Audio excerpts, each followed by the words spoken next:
everyone. Come on in because this is going to be my review of Married at First Sight, Season 16, Episode 13.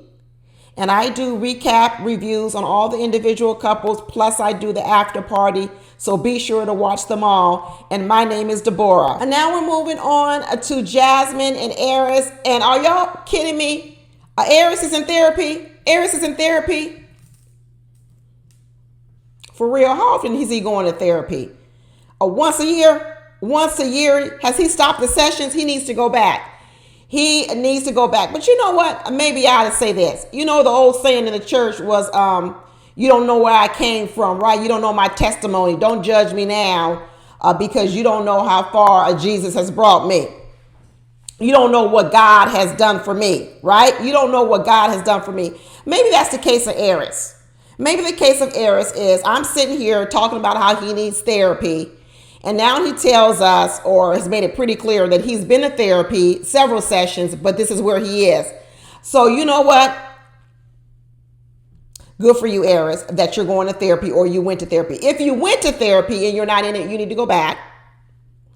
And if you've been with the same therapist for more than 2 years, you might need to switch therapist who can help you for the next part. And congratulations on where you probably were when you first started therapy versus where you are now. Okay, that's all the good parts. But even with that, I'm still going to say you're not fit for marriage.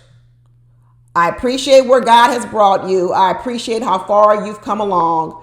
But what I'm still going to say is you're still not fit for marriage. You're still not fit for marriage.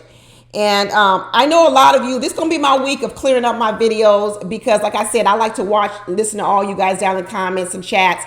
And I don't do lives, but I do listen to what you guys say. And another thing that came up was some of you felt that I was being too hard on Eris and not looking at the issues that Jasmine has with her own communication issues.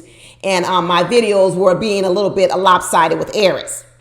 So this video is going to be dedicated to all of you because I'm going to clear that up. And I'm going to tell you what I think of Jasmine's issues. Because like I said before, I thought I said it before, but I'm going to definitely say it now. Jasmine's got communication issues. She absolutely does.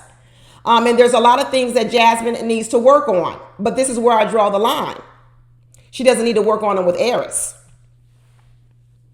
Let me say that. Jasmine has a lot of things that she needs to work on.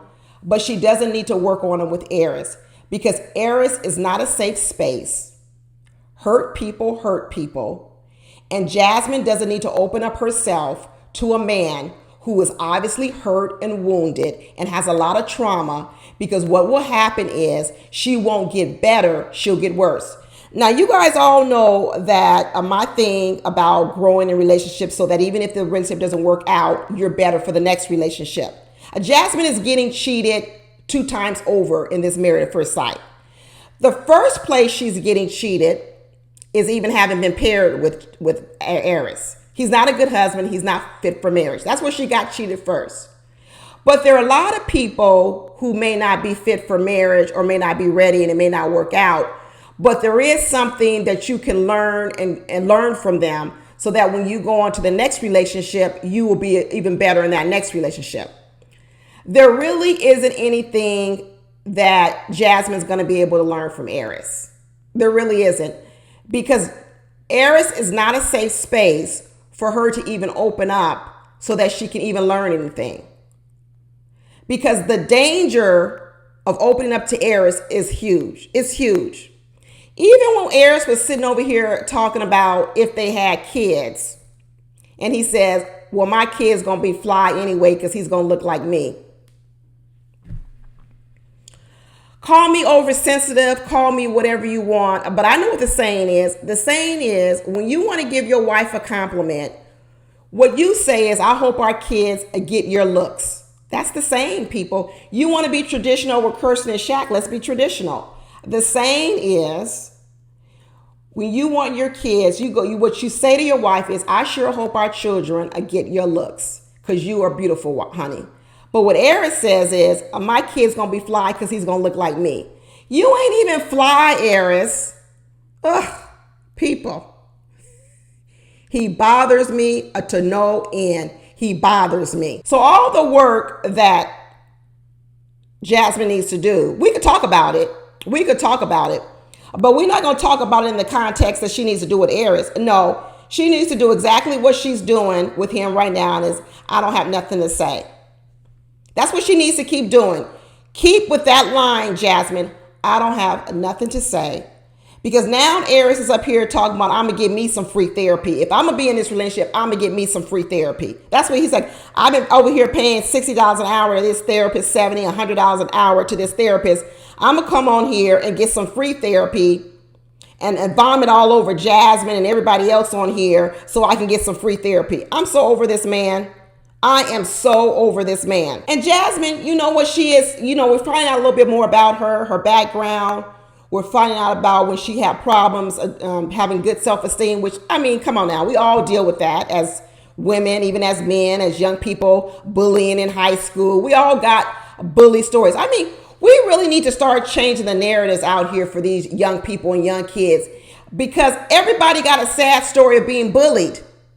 Everyone, look at we're going to get over there to Nicole and Chris. They got a whole life of sad stories. We got to get to the point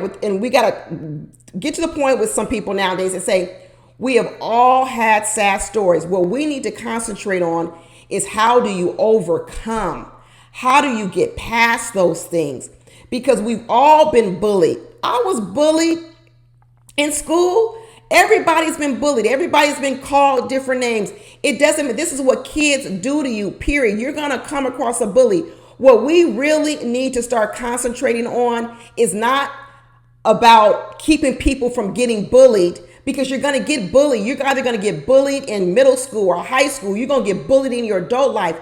We need to start giving people coping skills, how to get past it, so we don't find the Airrises of the world stuck at 11 years old. Eris is still stuck. Jasmine, in some ways, is still stuck. She's still overcompensating and being sometimes an overgiver, because she still wants to be accepted. She still wants to pour into Eris, even though he's basically bullied her. She's still talking about, we have things in common, compatibility. What do you have compatible? Your personalities aren't alike. Your hearts aren't aligned. What's alike? You come from a family that worships the Lord and worships God, and he worships dead people. He's sitting over here walking around with a letter from his daddy in his phone, you guys. I am telling you, I don't care. This is not normal. This is not normal to have the dead man on the chain, to have the dead man's obituary on his dresser, to have a dead man's letter in his phone. His father. And we come to find out that his father wasn't even in his life for what? 1989, how old was he? I can't even do the math real quick. He only had to have been about maybe 6 years old. So for the first 6 years, his daddy wasn't even in his life. And then he told us that his dad died when he was 11. He's just like Kirsten. They've created this image. Who is this father? Who is this image he's talking about of this dad that he's holding on to? He's looking at his father through child's eyes. His father died when he was 11. He didn't even really know his dad till he was about 6. So his whole image of his father is stuck at a child's brain. If any of you had a father who was a daddy's girl, you didn't even be a daddy's girl, had a father, there comes a point in your life when you switch from looking at your father as your father and you switch to looking at your father as like a man. There's this point in your life when that happens, that arc happens, where when you're young, he's only your daddy, he's only your daddy. But then once you get out in the world and you start dating and you start meeting other men, you're able to go back and you're able to look at your father and you're able to see some of the flaws of your father. Because you're a daddy's girl, you think your dad is wonderful. But you're able to say, you know what? I can see how my mama had a little problem with my daddy here, right? Because you could see as a woman now, that may not be something you would like as a wife or a girlfriend, but you see it in your daddy, but you love your daddy. It's healthy. You're supposed to be able to look at a whole person, because people are whole people. They're not just one person. They're not just a daddy. They're a daddy. They're a father. They're a husband. They're an employee. There are lots of things. And you should be able to say, you know what? I love my daddy, but I wouldn't want him working for me. I love my daddy, but I may not want to date him. I love my daddy, but I would want a father. I would want a husband just like my daddy. Eris and his dead father, he sees him through one way. He sees him through the eyes of a 6-year-old boy. He sees him through the eyes of a 6-year-old boy, and he's stunted. He is absolutely stunted. Somebody needs to talk to him and say, it's time to put that letter away somewhere else. Put it in a box, put it in the attic if you want to keep it. It's time to take that chain off. It's time to take that obituary off. And it's time to grow up. It is time to grow up, Eris, because you're hurting yourself and you're hurting everybody who's coming in your life.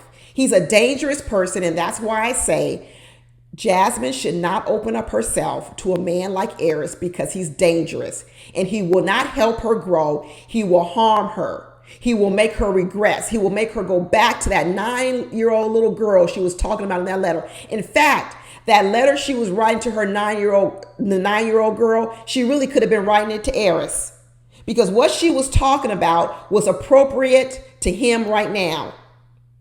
And I wonder if she knew that. I wonder if she wrote that letter purposely for that, to talk to him the way she wanted to talk. Because I'm telling you, she could have been talking to him, but he didn't get it. He didn't get it because he never really thinks about anyone else's feelings. He just thinks about his own. But that letter that Jasmine wrote to her 9-year-old self, she should have put Eris's name on there.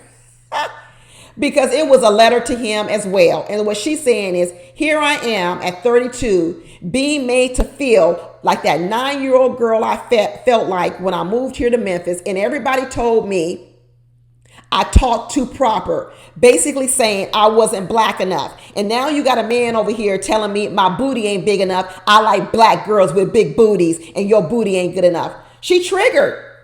I would be triggered too. She's being triggered. And let me tell you, that's not a person you open up to. Absolutely not. I told y'all over in the video with Kirsten and Shaq that people who are givers, and Jasmine, her family has described her as a giver. I think she's a giver. Let me tell you things that run a giver's wrong. When you don't appreciate us, right? And you try to devalue us, and after a while, we may hang in there, but we know how to turn it off after that.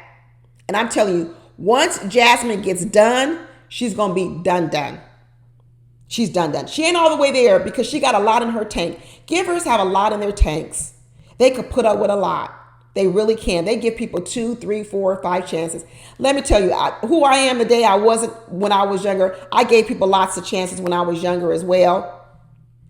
Lots of times I felt, same kind of way like Jasmine. You give, you don't get equal in return. But as I got older, I had to learn to control my giving to match the person I'm dealing with. Everybody doesn't deserve your gifts.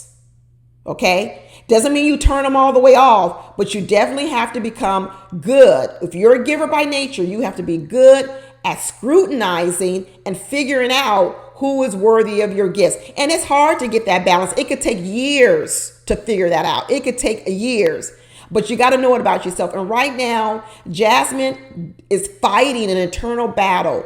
She doesn't want to give up on her marriage. She wants marriage. She's been dreaming about marriage. She's a giver at heart, but she also sees what this man is saying and doing to her, and she's flip-flopping back and forth. Sometimes I can see where she's done. She wants to give up. Other times I see she wants to continue and she wants to keep going.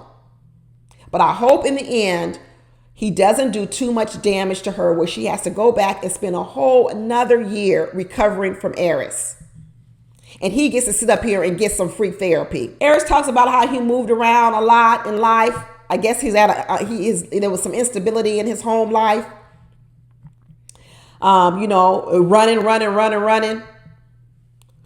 Lots of people move around, but they move around for different reasons. My husband moved around a lot, but he moved around because his father was, in the military. So he was a military brat.